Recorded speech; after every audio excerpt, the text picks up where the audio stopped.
Okay, so good morning, Linda Myers, your tax collector.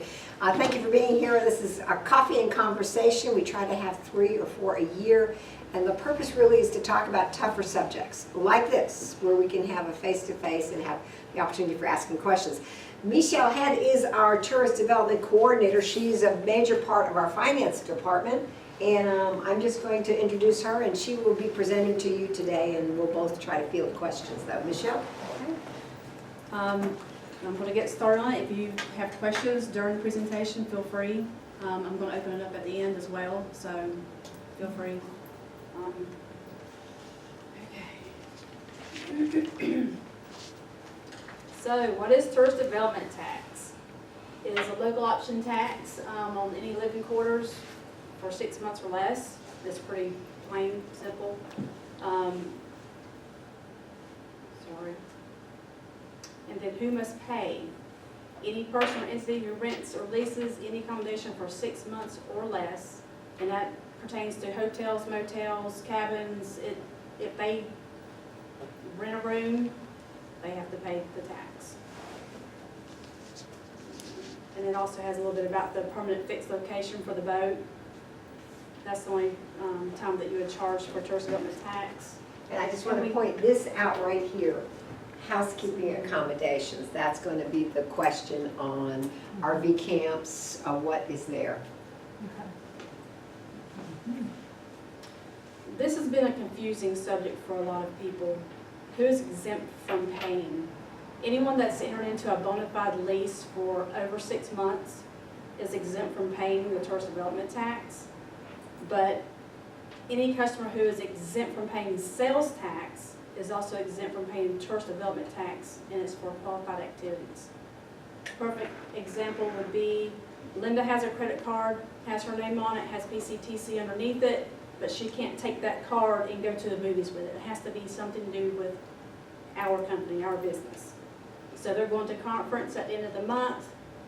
That's a legitimate activity. This is a little more in depth than what's on the screen. Full-time college students, military personnel, churches, nonprofits, those are the people that are primarily exempt from the tourist development tax. And we have some forms up here that goes more in depth on that. Collecting and paying TDT. First you must register. You can go to our website, which most of you probably already have. PutnamCountyTaxCollector.com. You fill out the fillable application. You can also digitally sign it at the bottom. Email it. You have can't submit it online yet, but you can send it by U.S. mail or email. Once I get the application, I will assign an account number. I will email it back along with the online pay instructions. And then also at the bottom you see to register with the DOR as well to pay your sales tax, because they are two separate taxes. And on that point, Michelle, we might point out that we partner with Department of Revenue, and they look at our numbers under different 5-9 numbers and compare what you're paying to us, so they know the sales are kind of being reported the same. So it's important to know that. And actually, we get their information as well for comparison purposes. It's an agreement between our department and Department of Revenue. So to make sure that everybody understands how those two interact, it is important to know that those do cross-check with each other. So even if you're paying sales tax on more than just the tourist tax, or the bed tax on the business, those numbers aren't going to look the same. It's going to. Your transient rental tax is not on the same line as your sales tax. Let's say you sell a fishing pole. Mm-hmm. That would be a sales tax. We call that a sales tax for the Department of Revenue, but it's actually a transient rental sales tax. It's supposed to be on a separate line? I'll have to look. I don't actually report on sales tax, Okay. but those are supposed to be reported separately. Those are supposed to be reported separately. It is the same amount. It is the same amount. It's the 6 But plus see, 1. we collect sales tax on everybody who enters the park and Right. pays the fee. We Right. collect 7% Correct. sales tax on that, and we report that. And then and Transient rental tax. I'll You're supposed separate to it. collect though the 7% tax on the cabin. I rental. do, And But she's then also, suggesting, do. how does she separate those two you numbers? put the 7% on your Florida tax. Uh-huh, That's included on that form. Right. And then you just do the okay. Putnam So- County separately for the 4%. No, her question, Teresa, and maybe you can help her, Mhm. is that she collects 7% tax on Everything. tourist development taxable items and non-tourist development taxable items. So for comparison of the number, I always understood transient rental sales tax is a separate line. I used to separate mine, and the state told me it was too confusing and to put it all on the same line. Okay. all Interesting. right. I do think that there is another line. I've There never is a line there for is a- There transient should be rentals. sales tax and tourist development tax charged for the room. Right, and I do, When yes, she they knows get, that. yeah, they get It's a little charged for that, complicated. yeah. It's interesting they say that, because I want to say the last time I looked at one of those forms, which is since I owned Dunkin' Donuts, a long time, Yeah. there was a transient rental set, there was that line I never filled out. But we're gonna make sure to clarify that, Kay, Yeah. and Teresa's been told. I mean, I just don't want it to, like, I and throw it say, off. see these different numbers and think, Mhm. okay, what, Right, don't do that. right, no, we do not want the Tallahassee coming here for any, no. Me neither. We'll probably strike that edit, won't we? All Okay, right, okay. two actual questions. Ted, go ahead. If they rent a hall out for a party, is that exempt? It has to do with overnight sleeping. Okay. It's a sleeping opportunity or an accommodation for the tourist development tax. Now, rental hall for sales tax, I have no idea, because we're not involved with that. But this is the tourist development tax. We got into the It Department of has to be Revenue sleeping. because of that one little comment. We wanted to make Yeah. sure that, some folks don't think that they have to, if they rent their home for 1 month a year when they're in North Carolina, they don't realize they have to collect transient rental sales tax.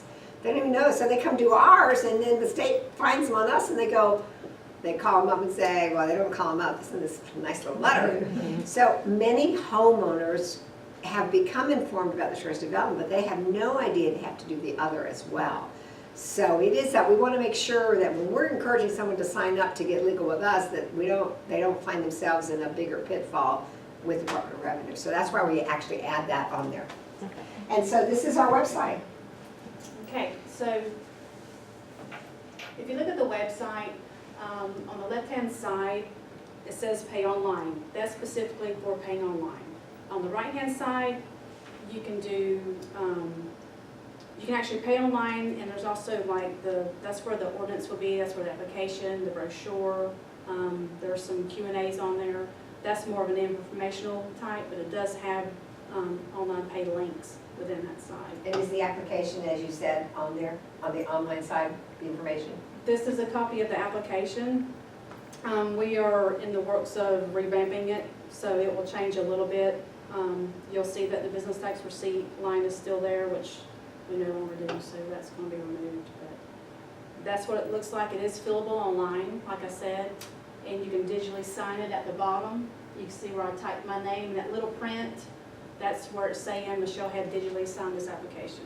That's where you would either email it to me or put it in the mail. This is our online payment vendor, Point and Pays site, where you'd make your monthly payment for TDT. It's pretty self-explanatory once you get in there. You can see at the top right-hand side that's log in or register. I recommend registering because it gives you a payment history. And once you register, you can set up your e-wallet. You can set everything up to where most of it pre-fills for you, so it's a pretty streamless, system. As Kay probably knows, because you It's use it. actually easier than the state sales tax, because it fills it in for you, the state Yeah. doesn't fill it in for you. The more in depth you go with filling Yeah. it up, because you can only, if you only want to do part of it, you can, but if you Mhm. did the whole thing, it's much more easier It is. for reporting. And when is the tax due? The tax is actually due on the first of the month following your collection month, but you have until the 20th to pay. We require that you pay online, excuse me, but we do have a handful of paper filers, only because they don't have a computer or they're not computer knowledgeable. Therefore, those people, they have to sign a waiver annually, saying what the reason is for. And then it goes into delinquent funds are subject to 10% tax 10% on the taxes due, or $50, whichever is greater. Also, there's a 1% interest that will accrue each month of delinquency. What do owners and operators receive for collecting the tax? You receive a 2.5% collection allowance on the first $1,200 of taxes, not to exceed $30.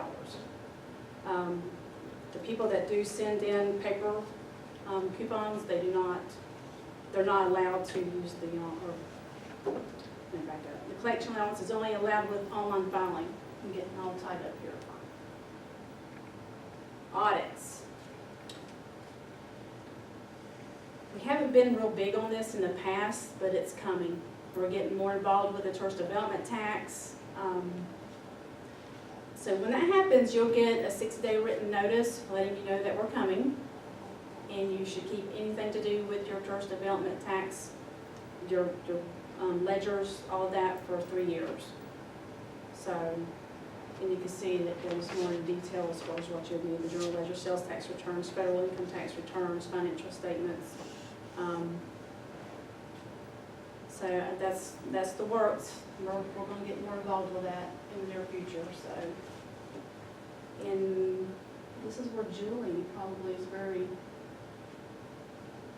aware of. That's just a kind of a breakdown of what the monies are used for, which goes back to, I guess, between the BOCC and the chamber. You guys work together on that with the council as far as putting money back into the county to help promote tourism. And So the money sits in the tax collector's coffers, and as it's needed, it's sent to the, no, we Yeah. distributed it monthly. okay, monthly. Okay. Monthly. We have an administrative fee, which is a small percentage of the monies that, the taxes that come in, and then we do a monthly distribution to the board, and then from the board, they work with the chamber and the council. So it sits in the chamber has, No, or it says the county, In the that's county, who okay. has it. We, Okay.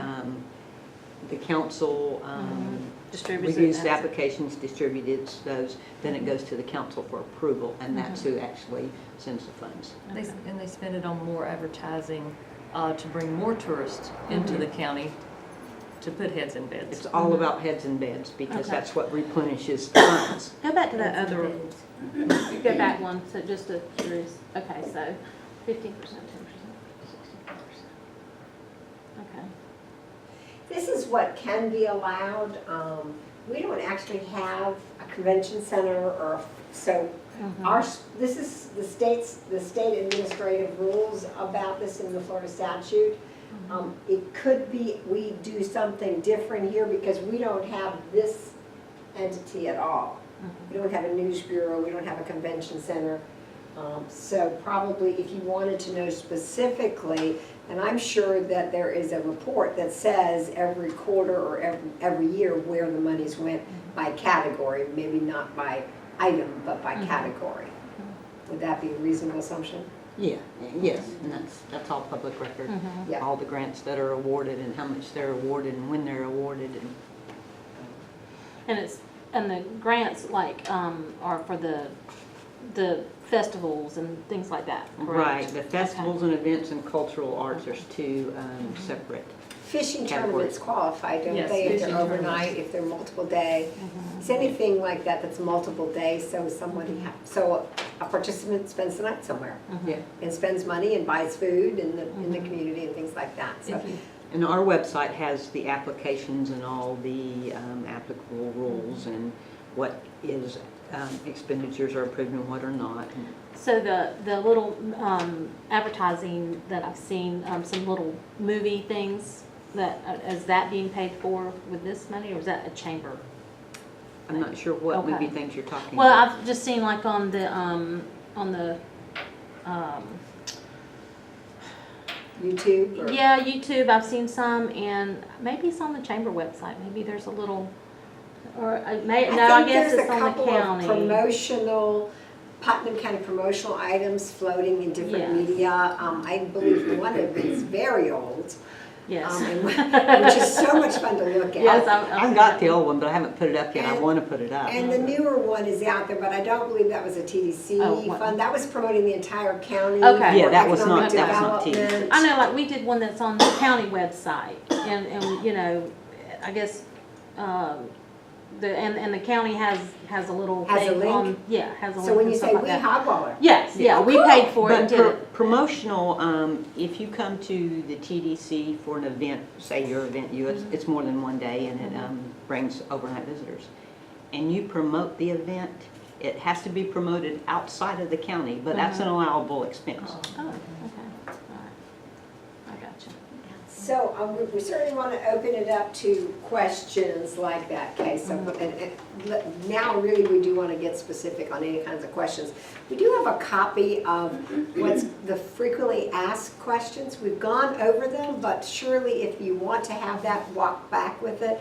If you want to take a few brochures to your neighborhood, feel free to pick some up and drop them off at doorsteps.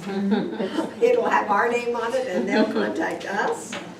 I do have a few questions. Yeah, Teresa, go ahead. And I also want to, if anybody has questions on exemptions, we have information up here on what you do have to, exemptions are allowed, I mean, obviously, but you have to document why you didn't collect. And the little bit we've done of looking, people, some of the smaller companies don't understand that if a church comes and rents 3 rooms because they're doing a strategic meeting for their church, that yes, that's exempt, but only if it's paid for by the church. It's documented as a church activity, versus when my pastor goes on vacation to Orlando and he and his whole family show up, that's not a church mission. So just because he represents a church, it's only exempt when it represents that entity and when it's paid for by the entity. It can't be that Teresa pays for it and I reimburse her from the church money. It can't be that at all. But go ahead, Teresa, start us off. Well, one of the questions you already explained to me was if someone is renting their home, that they are going to be required to pay the state tax and local county tax, which I'm glad to hear. Is anything being done for them to buy some type of rental permit for the county, like a business does? Are they going to pay any extra in their property taxes like a business does? Are they going to be responsible for having insurance like a business does? Teresa, they're all valid questions that are circulating around the state of Florida right now because, as you guys are aware, Airbnb now has more rooms to rent in Florida than all the hotel rooms put together. Yes, So that's a huge impact. yes. And those homes, It's definitely probably for the impacting most part, businesses. don't carry a specialty insurance for renters. And they're bringing strangers To to your your neighborhoods. It's a big every issue weekend. statewide. It's a big issue statewide. It's not settled by any means, but that question for Putnam County would be to go to your Putnam County Commission or your city commissions if it's in city and say, as a homeowner, these are my concerns, or as a business owner renting places, I would like an equal playing field. Yes. So those are questions you direct to the people you elect.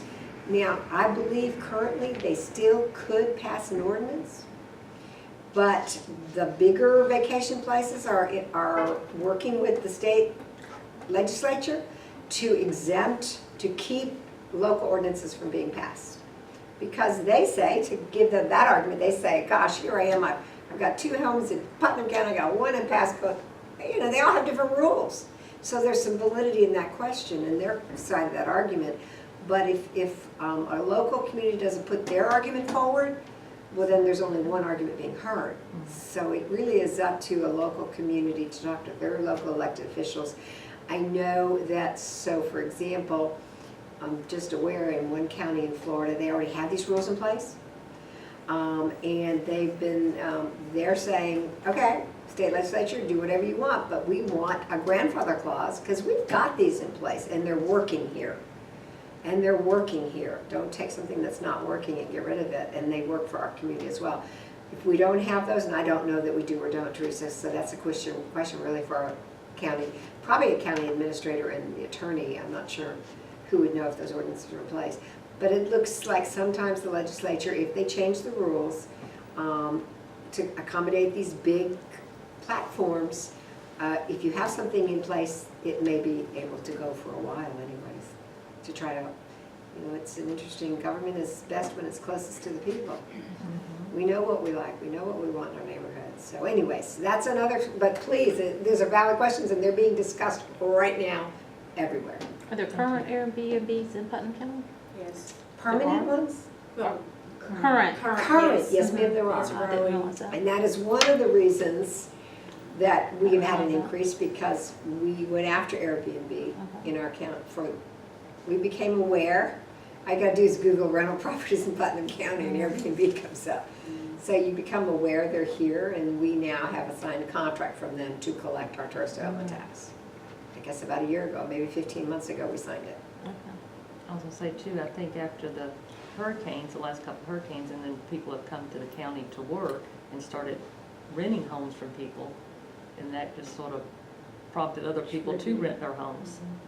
You're So- probably right. Folks on the coastal counties who maybe are temporarily out of their home might move more in-state, you know, a county away. So we might be really an accessible county for the St. John's, Flagler area. While we all know someone who's been out of their home now for quite a while, or for a short time for huge repairs. But so all of those things have contributed. We don't have a contract yet with VBRO, Vacation Rental by Owner. We know they're present in our county. Yes. You know, again, if you're interested, you too, just Google rental property in Putnam County, or you know, rental property in the St. John's River, and it'll show you, and you can click the area you want, and you. Normally the addresses are not there, but if you know your area, you can figure out where that place is. And There's then, a lot of them on Drayton Island. are there? I get it all the time. Are they? People come in to get gas and they say, yes, I'm renting on Drayton Island, a home. So, yes, that's a real issue, and it's contributed to the increase because now they are actually reporting and collecting for us, and that's a good news. But And you can always contact me if you know of some that you suspect that are not reporting TDT, because I will contact them. and it is. Here's where we should say this is not an I gotcha, because we really know a lot of these people have no idea. So that's where we send a nice little note that says, if you are renting your home, please be aware, and they get a frequently asked questions, they get this, they get a few items on how to register. It's really just to bring them in and inform them, like this event today. It's really to inform people and bring people in. Because a lot of people do not know. Right, they really They are. are. But if you like, go away on vacation and you have somebody watch your house, and, You know, if they Is are that a paying technical? you to stay in your home and not, not the other way around, if you're paying Right. them to watch. right, right, right. Because I think it works both ways sometimes. Well, it could be construed to be a difficult line to cross over, but in general, the answer is it is not designed for that. If you have a pet sitter in there, which is typically the reason people allow people in their home, it's not just, usually a house doesn't need sitting, but usually pets need sitting. And I. Plants and animals. And you're paying them, they're not paying you to sleep there, so. Keep that in mind, yeah, heads in beds. There are fine lines here, I mean, that we need to find some common sense on them, so if there's any question, we are glad to look Sometimes at that. government doesn't use common sense. Well, that's why I think I did make that premise, the closer it is to home, the better it is, and we are your neighbors, we are home. We are your neighbors, and we're not here to do a gotcha or a catcha, we're here to make sure you're aware. And don't get a gotcha from the state of Florida 6 months later with fines and penalties. Those can be tough.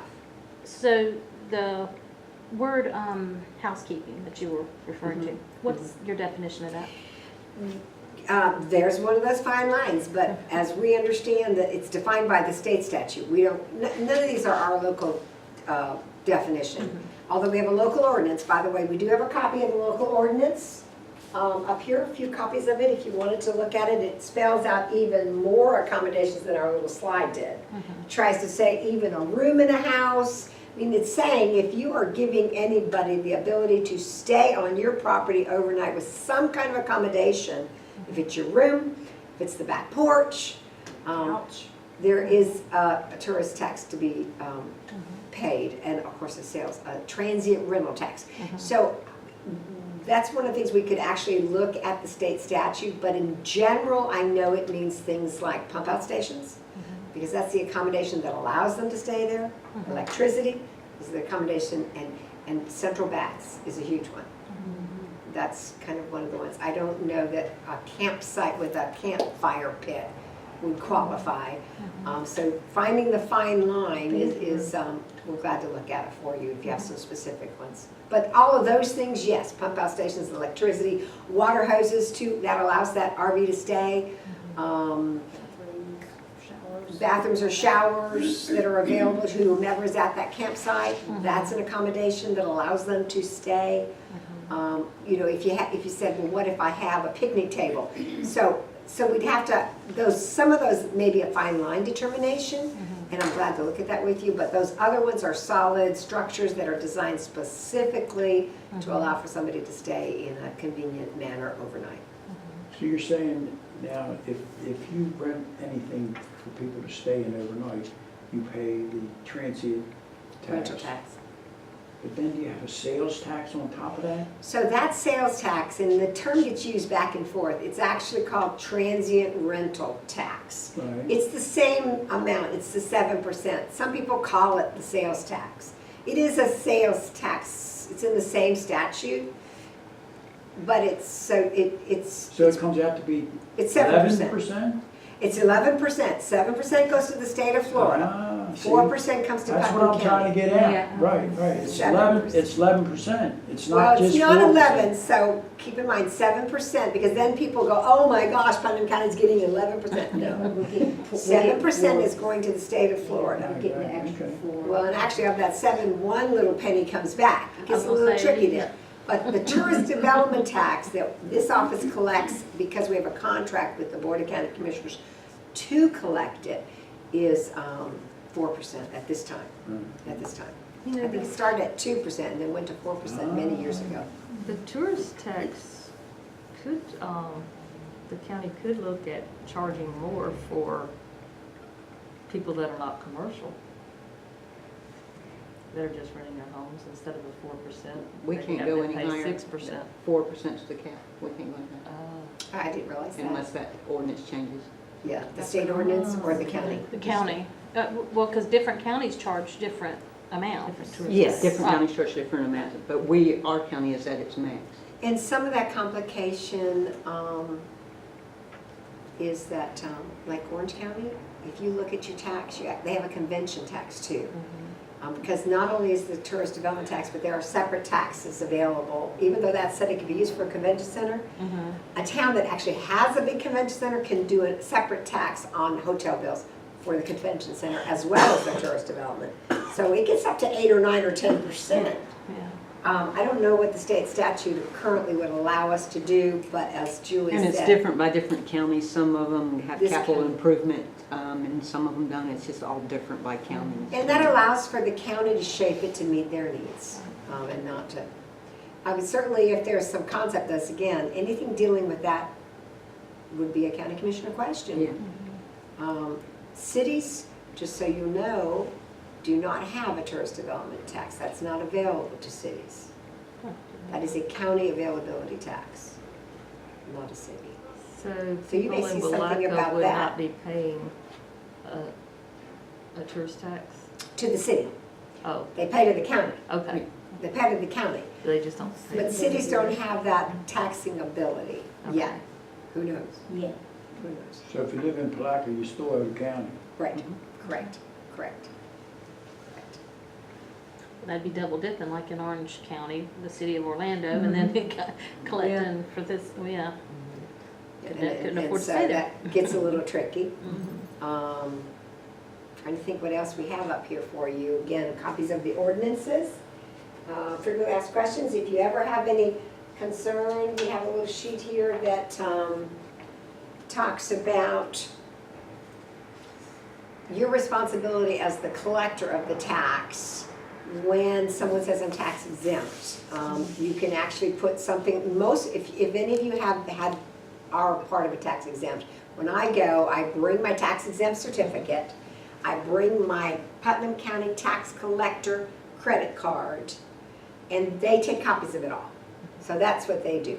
Now, some folks don't do that, and they have you fill out a form like this, and it's kind of the same thing.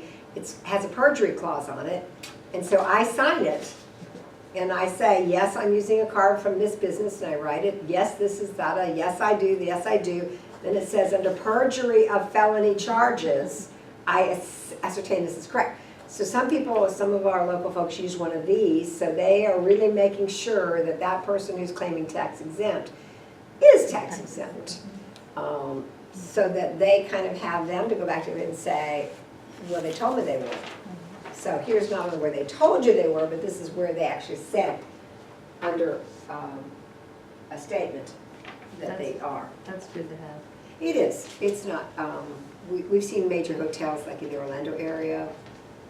We get a few churches once in a while, but I make sure we get a check from the church. Right, So, right. but that's all I have Right. to go on that and their tax number. Right, So- right. That little form would help you, because then it just says, it also says this function is in performance of our mission. Yes.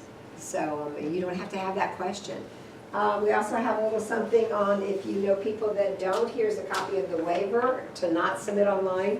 Of course, and it has to be filed every single year, and this is by state statute too, what you're allowed to, because you cannot file your sales tax online as well, but you have to sign this every year with them as well, that says, I don't have a computer, Yeah, that's the waiver I was speaking about in the presentation.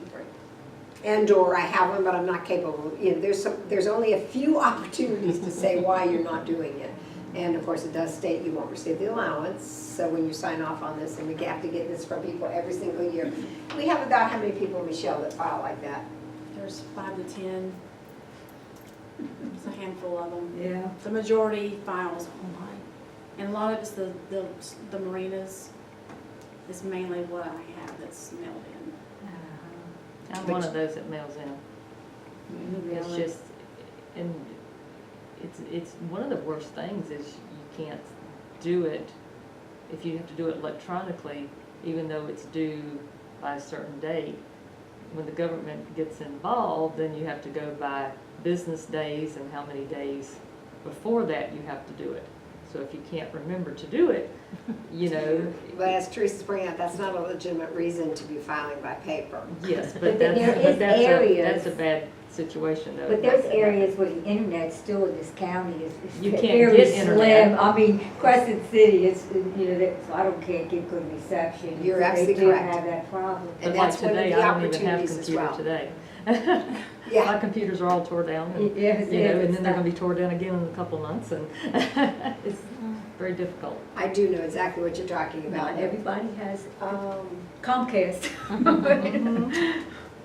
Anybody have other questions, or shall we stay after for specifics, or? Well, we're really appreciative of you being here. If you want to take extra forms, please make sure to do it. Michelle has cards, why don't you pass out to everybody? That way, if you have a specific question when you get back home, and you're reading this, and of course, all of this is just a brief synopsis of the ordinance. Thank you. You're welcome to take a copy of the ordinance home Well, as you know well. to get in touch with me. If you want. Most of you do, Kate does too. Yes. And we